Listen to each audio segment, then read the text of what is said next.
الحمد لله نحمده ونستعينه ونستغفره ونعوذ بالله من شرور أنفسنا ومن سيئات أعمالنا من يهده الله فلا مضل له ومن يضلله فلا هادي له وأشهد أن لا إله إلا الله وحده لا شريك له وأشهد أن محمدًا عبده ورسوله أما بعد فإن خير الحديث كتاب الله وخير الهدي هدي محمد صلى الله عليه وسلم وشر الأمور محدثاتها وكل محدثة بدعة وكل بدعة ضلالة وكل ضلالة في النار من يطع الله ورسوله فقد رشد واهتدى ومن يعص الله ورسوله فقد ضل وغوى اللهم صل على محمد وعلى آل محمد كما صليت على إبراهيم وعلى آل إبراهيم إنك حميد مجيد اللهم بارك على محمد وعلى آل محمد كما باركت على إبراهيم وعلى آل إبراهيم إنك حميد مجيد رب اشرح لي صدري ويسر لي أمري واحلل عقدة من لساني يفقه قولي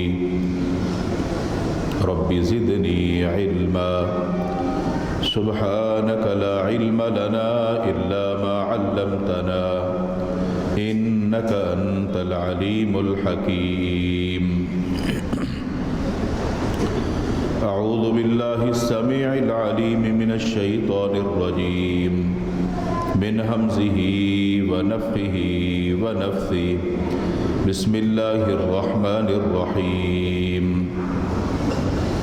يا أيها الذين آمنوا اجتنبوا كثيرا من الظن إن بعض الظن إثم ولا تجسسوا ولا يغتب بعضكم بعضا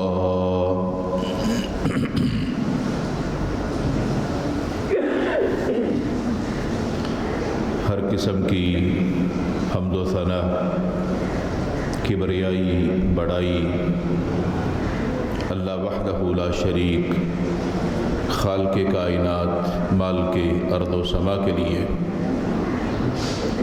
درود و سلام ہو امام الانبیاء ہادی رہبر و رہنما احمد مجتبی جناب محمد الرسول اللہ صلی اللہ علیہ وآلہ وسلم کی ذات اقدس پر جن کو اللہ رب العالمین نے اس کائنات کے لیے رحمت للعالمین بنا کر مبعوث فرمایا۔ حضرات گرامی، شریعت مطہرہ نے اپنے ماننے والوں کو جہاں کچھ کام کرنے کی تلقین کی ہے ان کاموں کو کرنا اللہ اور اس کے رسول صلی اللہ علیہ وسلم کی فرما برداری کہلاتا ہے۔ بالکل اسی طرح شریعت مطہرہ نے کچھ کاموں کے کرنے سے منع کیا اور روکا بھی ہے۔ ان سے رکنا اس میں بھی اللہ اور اس کے رسول صلی اللہ علیہ وسلم کی اطاعت ہے، فرما برداری ہے۔ جن جن کاموں سے منع کیا گیا وہ اللہ نے منع کیا ہو یا اس کے رسول صلی اللہ علیہ وسلم نے، اس سے رکنے میں ہمارا ہی فائدہ ہے۔ اس میں ہماری ہی بھلائی ہے، اور جو شخص ان سے رکتا نہیں ہے اس میں اس کا نقصان ہے، دنیا میں بھی اور آخرت میں بھی۔ ان کاموں میں سے کچھ پر اس سے پہلے آپ گفتگو سن چکے ہیں۔ اسی حدیث میں بیان کردہ کچھ چیزیں آج کی گفتگو کا حصہ ہیں۔ رسول اکرم صلی اللہ علیہ وسلم نے ارشاد فرمایا، ایاکم والظن فإن الظن اکذب الحدیث، لوگو تم بدگمانی سے بچو، بے شک بدگمانی جھوٹی بات ہے۔ اس پر آپ نے گفتگو اس سے پہلے سن لی، بدگمانی کیا ہوتی ہے، اس کے نقصانات کیا ہوتے ہیں۔ اس کے بعد فرمایا ولا تحسسوا، کسی کی ٹوہ میں نہ لگو، کسی کی اچھائیوں کو بھی چھپ چھپ کے نہ دیکھو کون کیا کرتا ہے، اس سے بھی تمہیں نقصان ہوگا۔ اس کی اچھائیوں کو دیکھ کر تم اس سے حسد کرو گے اور وہ تمہیں نقصان دے گا۔ وہ تو جو اچھائی کر رہا ہے وہ اپنے فائدے کے لیے کر رہا ہے، مگر تم کسی کی اچھائیوں کو بھی اس سے چھپ کر نہ دیکھو، بلکہ خود اچھا بننے کی کوشش کرو۔ اس پر بھی گفتگو آپ نے سن لی تھی۔ اس سے اگلی بات وَلَا تَجَسَّسُوا، اور کسی کی جاسوسی بھی نہ کرو۔ جاسوسی کرنا کسی کی پوشیدہ خبروں کو معلوم کرنا، اور اس میں زیادہ تر اس کے بارے میں وہ معلومات ہو جو اس کی اچھی خبریں نہیں ہیں، اس کی برائیوں کو تلاش کرنا، اس کے عیبوں کو تلاش کرنا، اس کی چھپی ہوئی وہ باتیں جن پر آپ اس کو معاشرے کے اندر بدنام کر سکتے ہیں، ان کی تلاش کرنا، اور اس کی تلاش کے لیے تمام قسم کے آلات کا استعمال، کہ وہ اگر اکیلا تنہا ہوتا ہے تو کیا کرتا ہے، ایسے آلات کی تنصیب کرنا کہ مجھے پتہ چلے یہ بندہ کرتا کیا ہے، اور اس کا مقصد اس بندے کی جو معاشرے کے اندر عزت ہے، اس عزت کو ختم کر کے معاشرے میں اس کو ذلیل کرنا، اس کو رسوا کرنا اور اس کو بدنام کرنا مقصود ہوتا ہے۔ شریعت مطہرہ نے اس سے منع کیا اور اس سے روکا ہے، اس لیے کہ ہمارا یہ کام نہیں ہے کہ ہم کسی شخص کے عیبوں کو تلاش کریں۔ اللہ تعالیٰ نے ہر بندے کے ساتھ کرامن کاتبین مقرر کر دیے جو ہر وقت ہمارے ساتھ ہیں۔ ہم اچھا کریں گے وہ لکھا جائے گا، ہم برا کریں گے لکھا جائے گا۔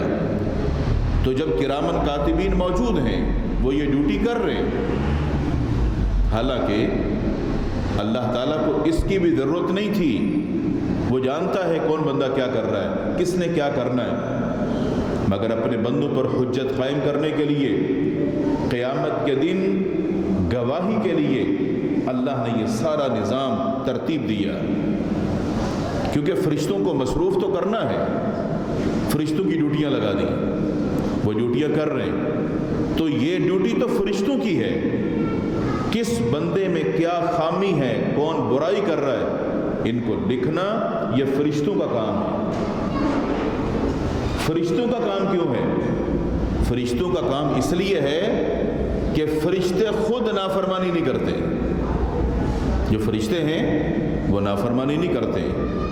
اللہ رب العالمین نے قرآن مجید میں ارشاد فرمایا لا یعصون اللہ ما امرهم، وہ اللہ کے کسی حکم کی نافرمانی نہیں کرتے۔ وَيَفْعَلُونَ مَا يُؤْمَرُونَ، فرشتے وہی کرتے ہیں جس چیز کا اللہ ان کو حکم دیتا ہے۔ عیبوں کو لکھنا، گناہوں کو لکھنا، یہ فرشتوں کی ذمہ داری لگا دی، اس لیے کہ وہ غلطیوں سے پاک ہیں، وہ نافرمانیوں سے پاک ہیں۔ اور ایک انسان دوسرے کے عیبوں کی تلاش میں ہوتا ہے جبکہ یہ خود غلطیاں کر رہا ہوتا ہے۔ اس میں ہزاروں عیب ہوتے ہیں، انسان میں ہزاروں خامیاں ہوتی ہیں، یہ اپنی خامیوں کو نظر انداز کرتا ہے اور دوسرے کی خامیوں کو تلاش کرتا ہے۔ کسی کے عیبوں کا پتہ لگانا، اس کی ٹوہ لگانا، معاشرے میں اس کو بدنام کرنے کے لیے، یہ ایک ایسا کام اور ایک ایسا عمل ہے جو ایسا کرنے والے شخص کو تباہ کر دیتا ہے۔ ایسا شخص اپنے آپ کو اچھا سمجھتا ہے، وہ یہ سمجھتا ہے کہ میرے اندر کوئی خامی نہیں ہے، میں تو نیک آدمی ہوں، شریف آدمی ہوں، پاک باز ہوں، بس جس پر میری نظر ہے یہ بندہ ٹھیک نہیں ہے، تو اپنے آپ کو اچھا سمجھتے ہوئے پتہ نہیں کہاں پہنچا دیتا ہے، دوسرے کو بدنام کرنے کی کوشش کرتا ہے۔ ہوتا یہ ہے کہ معاشرے کے اندر یہ ذلیل ہو کے رہ جاتا ہے، اور آخرت میں بھی ایسا ہی ہوگا اس کے ساتھ۔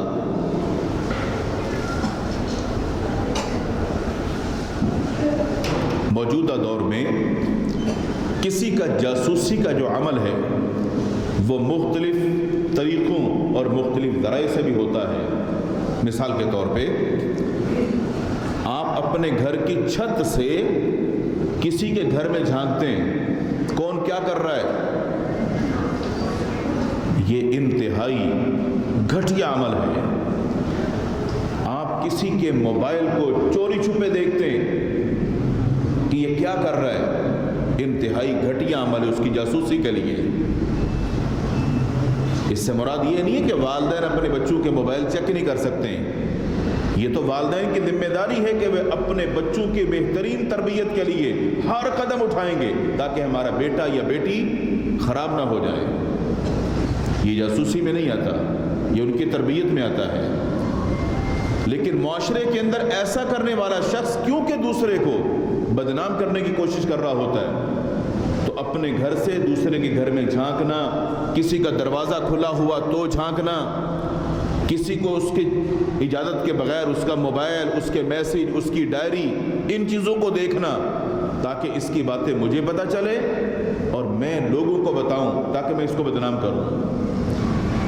کہ آج ہمارے معاشرے میں لوگ ایسا کام کرنے کو بہادری سمجھتے ہیں، اچھا سمجھتے ہیں، اور شریعت نے اس کی مذمت کی ہے۔ ایک مسلمان کو یہ کام زیب نہیں دیتے وہ ایسا کرے۔ موجودہ معاشرے میں بہت سارے آلات بھی استعمال ہوتے ہیں جاسوسی کرنے کے لیے، دوسرے کو بلیک میل کرنے کے لیے۔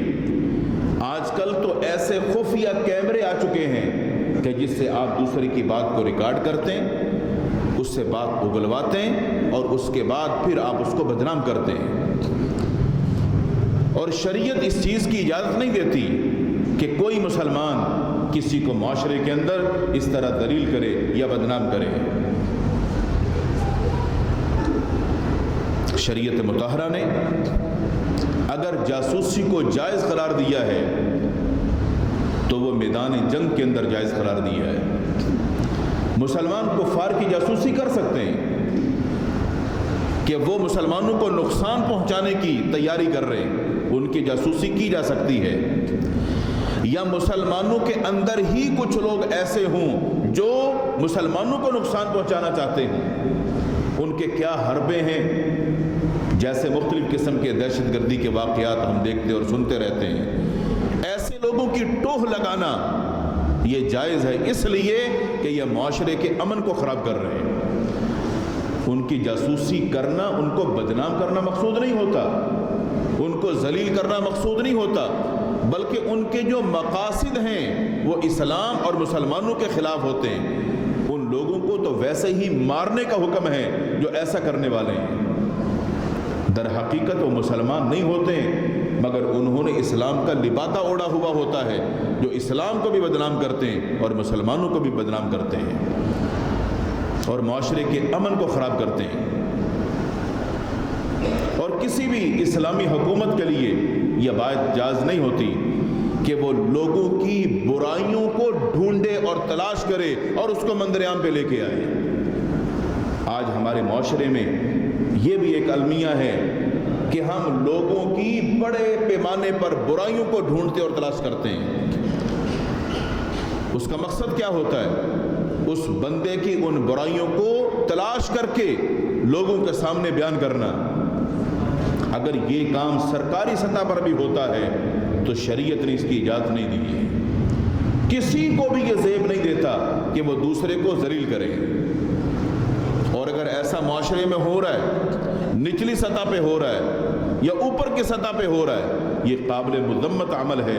شریعت نے اس کی اجازت نہیں دی کہ آپ لوگوں کے عیبوں کو قرو دیں، ان کی برائیوں کو تلاش کریں اور معاشرے میں ان کو بدنام کریں۔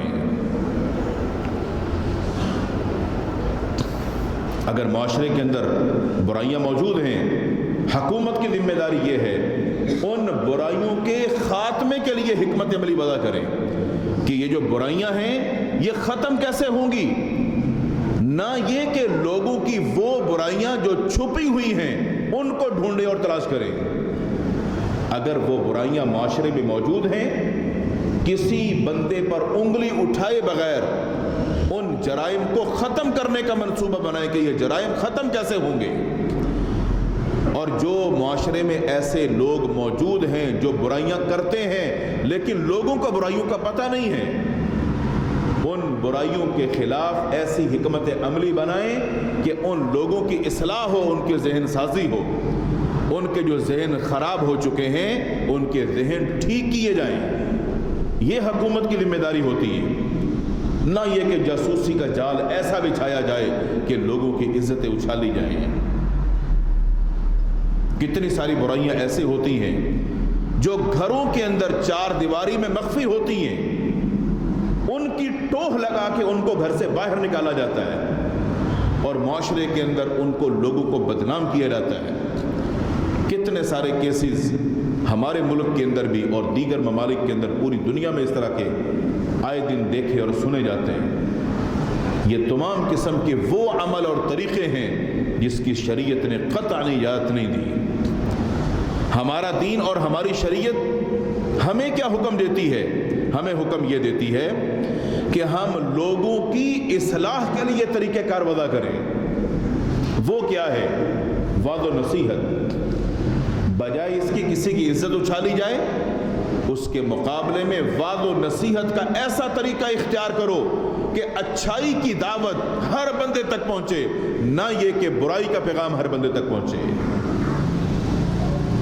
وعظ و نصیحت کا جو مؤثر طریقہ ہے اس کو اختیار کیا جائے اور لوگوں کی اصلاح کرنے کے لیے ان کو تلقین کی جائے۔ اس کے لیے صرف ہفتے میں ایک دن جمعہ کافی نہیں ہے، بلکہ آج کل جتنا غلط کام میڈیا کے ذریعے سے لوگوں میں تشہیر پاتا ہے، اچھائی اتنی جلدی نہیں پھیلتی۔ یہ ذمہ داری حکومت کی بنتی ہے کہ وہ میڈیا کو اچھے کاموں کے لیے استعمال کریں تاکہ لوگوں کی اصلاح ہو اور جو غلط طریقے رائج ہو چکے ہیں ان کا خاتمہ ہو اور معاشرے کے اندر اچھائی پھیلے اور معاشرے کے اندر امن قائم ہو۔ تو بات ہو رہی تھی جاسوسی کرنے کی۔ شریعت مطہرہ نے اس لیے منع کیا کہ اس میں کسی بھی شخص کی عزت کو خطرہ ہوتا ہے، اس کی وہ باتیں پتہ کر کے اس کو بدنام کیا جاتا ہے۔ رسول اکرم صلی اللہ علیہ وسلم نے زندہ تو زندہ کسی مردے کے متعلق بھی اس چیز کی اجازت نہیں دی کہ اگر اس میں تمہیں کوئی عیب نظر آ جائے تو اس کو بھی لوگوں کے سامنے بیان نہ کرو۔ جیسے آپ میت کو غسل دیتے ہیں، اس کے اندر آپ نے کوئی خامی دیکھ لی، کوئی خرابی دیکھ لی، کوئی معاملہ آپ کے سامنے آ گیا، اب آپ کے علم میں ہے اس مردے کی وہ برائی، اس کا وہ عیب، دین آپ کو اس کی بھی اجازت نہیں دیتا کہ آپ یہ بات لوگوں کو بتائیں، بلکہ اس کے عیب پر پردہ ڈال دو۔ اس کا فائدہ کیا ہوگا؟ اللہ قیامت کے دن آپ کے عیبوں پر پردہ ڈالے گا۔ بے شک وہ شخص اب دنیا میں نہیں رہا مگر آپ کا دین آپ کو اجازت نہیں دیتا کہ لوگوں کی ان پوشیدہ باتوں کو لوگوں کے سامنے اس طرح علی الاعلان بیان کریں کہ اس شخص کی جو عزت اور مقام لوگوں کی نظر میں تھا آپ اس کو ختم کریں یا گرائیں۔ اس کے بعد اگلی بات رسول اکرم صلی اللہ علیہ وسلم نے اس حدیث میں بیان فرمائی، وَلَا تَنَاجَشُوا، فرمایا کوئی کسی کے سودے کو نہ بگاڑے۔ کاروبار ہوتا ہے، لوگ چیز خریدتے ہیں، کسی مسلمان کو اجازت نہیں ہے کہ وہ دوسرے مسلمان کے سودے کو بگاڑے۔ یہ بات تعلق رکھتی ہے ایک مسلم معاشرے کے کاروباری حلقے کے ساتھ، کیونکہ تقریباً ہر شخص جب کاروبار کرتا ہے اس کو کاروبار کے اصول بھی پتہ ہونے چاہیے۔ وہ یہ نہ سمجھے کہ میں کاروبار کروں گا اپنی مرضی سے۔ فرمایا وَلَا تَنَاجَشُوا، کوئی کسی کا سودا نہ بگاڑے۔ بعض بات ہوتا ایسے ہے، مارکیٹوں میں ہم دیکھتے ہیں کسی کو دھوکہ دینے کے لیے جو بکنے والی چیز ہوتی ہے اس کو ہم بڑھا چڑھا کر اس کی تعریف کرتے ہیں۔ اس کا مقصد یہ ہوتا ہے کہ اس چیز کی اتنی تعریف کرو کہ ایک عام جو خریدار ہے یہ اس کی جو سکت ہے اس سے نکل جائے، اس کی استطاعت سے نکل جائے۔ اس کو بڑے خریدار خریدیں، جو چھوٹا خریدار ہے اس کی پہنچ سے وہ چیز باہر چلی جاتی ہے، اوپر چلی جاتی ہے۔ یہ سودے کو بگاڑنا ہوتا ہے کہ جو کم پیسے والے ہیں وہ اس چیز کو نہیں خرید سکیں گے، حالانکہ اس کی قیمت وہی ہے کہ چھوٹے خریدار اس کو خرید سکیں، لیکن اس کی تعریف کر کے، اس کی اچھائیاں بتا کے، اس کی خوبیاں بیان کر کے اس کو مہنگا کر دیا جاتا ہے جو لوگوں کی دسترس میں نہیں ہوتا۔ یا پھر اس کا مصنوعی خریدار بن کر اس کی قیمت بڑھانا۔ وہ چیز آپ نے خریدنی نہیں ہے، لوگ اس کو خریدتے ہیں، مگر آپ مصنوعی خریدار بن کر اس چیز کی قیمت کو مارکیٹ میں بڑھاتے ہیں۔ جب عام بندہ سنتا ہے کہ اس کا ریٹ تو اتنا اونچا ہو گیا، حالانکہ وہ خریدار ہی نہیں ہے جو مصنوعی قیمت اس کی بڑھاتا ہے، لیکن عام جو خریدار ہیں وہ خریدنا چاہتے تھے، اب ان کے ہاتھوں سے وہ چیز نکل گئی۔ فرمایا کوئی کسی کے سودے کو نہ بگاڑو۔ یہ تمام قسم کے طریقے اور حربے یہ آج کل کے کاروباری حلقوں کے اندر عام ہیں۔ بعض چیزوں میں بولیاں لگائی جاتی ہیں، اس چیز کی قیمت کم ہوتی ہے مگر بولی لگا کر اس کو دگنا تگنا کر دیا جاتا ہے۔ یہ بھی سودا بگاڑنے ہی کے حکم میں آتا ہے۔ ایک طریقہ دوسروں کو پھنسانا ہے۔ ایک چیز اگر 10 روپے کی ہے، ان کے اپنے ہی بندے بولی لگاتے ہیں اور وہ 10 روپے کی چیز 100-200 کے اندر بکتی ہے، اس کی بولیاں لگتی ہیں۔ وہ 10 روپے کی چیز ایک عام آدمی بھی خرید سکتا ہے، وہ 10 روپے کی چیز اب جب وہ سینکڑوں میں جاتی ہے، بولیاں لگتی ہیں، تو یہ لوگوں کے ساتھ اس میں دھوکہ شامل ہوتا ہے۔ آپ دیکھتے ہیں آج کل کے معاشرے کے اندر، آپ صدر چلے جائیں، وہاں جو نیلامی کر رہے ہوتے ہیں ان کے اپنے بندے کھڑے ہوتے ہیں۔ آپ جانتے ہیں کیا طریقہ کار ہے، کیا صورتحال ہے۔ شریعت مطہرہ نے اس سے روکا اور منع کیا، کیوں؟ اس سے لوگوں کے اندر دھوکہ رواج پاتا ہے۔ اور دوسرا، کسی کو سودے کو بگاڑنا اس اعتبار سے کہ کوئی چیز لوگ لینے کے لیے اس کے خریدار بنے ہوئے، مگر کوئی شخص ان میں داخل ہو کر اس چیز کی اتنی برائی کرتا ہے کہ خریدار یہ سمجھتے ہیں کہ شاید یہ چیز نقصان والی ہے، وہ سودے بگاڑ دیتا ہے۔ جو بیچنے والا بندہ ہے وہ جانتا ہے اس میں کوئی خرابی نہیں ہے، جو خریدنے والے تھے وہ یقین کر چکے تھے کہ اس چیز میں کوئی خرابی نہیں ہے، مگر کوئی ایک شخص ان کے سودے کو بگاڑنے کے لیے اس چیز کی برائیاں کرتا ہے، اس میں نقص نکالتا ہے، جبکہ اس کی کوئی حقیقت نہیں ہوتی۔ اس سے لوگوں کی حق تلفی ہوتی ہے، ان کا کاروبار متاثر ہوتا ہے، تو رسول اکرم صلی اللہ علیہ وسلم نے ایسا کرنے سے منع فرمایا، وَلَا تَنَاجَشُوا، لوگوں کو آپس میں کاروبار کرتے ہوئے ان کے سودے نہ بگاڑو۔ اور ایک معنی محدثین نے اس کا، کاروبار کرنے والے جو لوگ ہیں ان کو ایک دوسرے کے خلاف اکسانا، ایک بندہ ایک سے مال لے رہا ہے، اب آپ چاہتے ہیں کہ یہ بندہ اتنا کماتا ہے، میرا جو کاروبار ہے وہ ٹھپ ہو رہا ہے، آپ اس کے خریدار کو اس کے خلاف اکساتے ہیں کسی بھی طریقے سے کہ یہ وہاں سے ٹوٹے، یہ میرے پاس آ جائے۔ یہ سودے بگاڑنے کے حکم میں آتا ہے، شریعت نے اسے روکا اور منع کیا۔ لوگوں کے کاروبار کے اندر ایک دوسرے سے تعلقات مزید اچھے ہو جاتے ہیں، مستحکم ہو جاتے ہیں۔ کوئی بندہ ان تعلقات کو اچھا دیکھ کر جلتا ہے کہ ان کے آپس میں تعلقات اچھے ہیں، میرے تعلقات ان کے ساتھ ہونے چاہیے، وہ ان کو آپس میں دور کرتا ہے خود اپنی جگہ بنانے کے لیے، تاکہ ان کے سودے خراب ہو جائیں، میرا سودا بکے۔ شریعت مطہرہ نے اس سے روکا اور منع کیا۔ اس سے معاشرے کے اندر بگاڑ پیدا ہوتا ہے، کاروباری حلقے جو ہیں ان کے اندر نفرتیں پیدا ہوتی ہیں، ان کا بھی آپس کا جو ماحول ہے وہ خراب ہوتا ہے۔ رسول اکرم صلی اللہ علیہ وسلم نے اس حدیث میں اگلی چیز بیان فرمائی، وَلَا تَحَاسَدُوا، اور تم آپس میں ایک دوسرے کے ساتھ حسد نہ کرو۔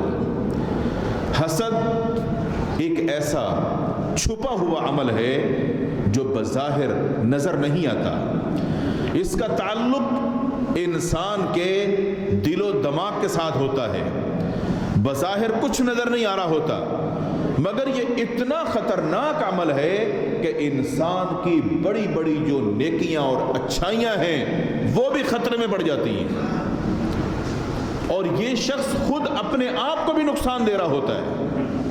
حسد کیا ہے؟ حسد یہ ہے، آپ دیکھتے ہیں ایک شخص کو، اس کا کام، اس کا کاروبار اچھا ہے، اس کے پاس اچھی گاڑی ہے، اس کے پاس اچھا مکان ہے، آپ اس کے بارے میں یہ سوچتے ہیں کہ یہ اس کے پاس کیوں ہے، یہ اس کے پاس نہیں ہونا چاہیے، یہ اس کے پاس نہیں ہونا چاہیے، وہ میرے پاس ہونا چاہیے یا کسی اور کے پاس، مگر اس کے پاس نہیں ہونا چاہیے۔ بس یہ ایک سوچ ہے، اس کو حسد کہا جاتا ہے۔ آپ کسی کے پاس اچھا مکان دیکھ کر یہ سوچیں کہ یہ مکان اس بندے کے پاس، اس کے پاس تو یہ ہونے نہیں چاہیے، یہ اس قابل کیوں بن گیا، بس یہ اس کے پاس نہیں ہونا چاہیے۔ آپ کی یہ سوچ ایسی ہے کہ یہ زوال نعمت کے لیے آپ سوچتے ہیں کہ یہ نعمت اس سے چھن جائے، اس کے پاس نہ ہو، وہ چیز آپ کو ملے یا نہ ملے، وہ کسی اور کو ملے یا نہ ملے، مگر یہ چیز اس کے پاس دیکھ کر آپ برداشت نہیں کر رہے۔ اتنا یہ خطرناک عمل ہے کہ یہ اپنے آپ کو جلانے کے لیے اور تباہ کرنے کے لیے، اپنی نیکیوں کو برباد کرنے کے لیے کافی ہے۔ اس کے اتنے خطرناک نتائج ہیں، آپ سوچ بھی نہیں سکتے۔